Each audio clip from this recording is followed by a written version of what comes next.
अगले मुंह वाले पास से दो बंदे हम तगड़े बाबा जी आओ आओ हाँ इधर आए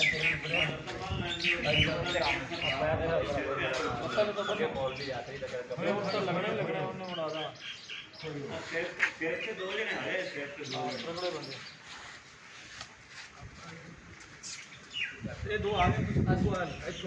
दो बात रखो अगली साइड नहीं होना पिछली साइड होना है पिछली साइड नाप कर हां थोड़ा पैर पर कर इन्होंने मुंह करना जिਵੇਂ ਪਿਆ ਹੈ ਥੋੜਾ ਹੀ ਕਰ ਮੂੰਹ ਆਂਦਾ ਮਾੜਾ ਚੁੱਕੋ ਤਾਂ ਮੂੰਹ ਫੇਰੋ खाएंगे दूसरे के ਇੱਥੇ ਕਰਨਾ ਹੀ ਹੈ ਕੋਈ ਫੇਰ ਲੋ ਥੋੜਾ ਗੋਇਆ ਯਾਰ ਥੋੜਾ ਬੋਕੇ ਨਾ ਕਰਾਏ ये थोड़ा या पीछे खींच लो पकड़ खींचना नहीं चाहिए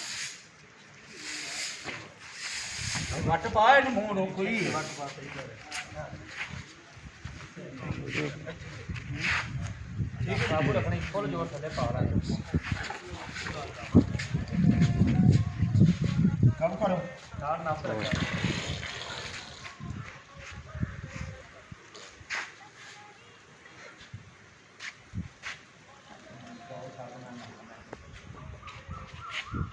काबू रख तगड़ा लात काबू रख जोर लाने ने बहुत छुरी फड़ो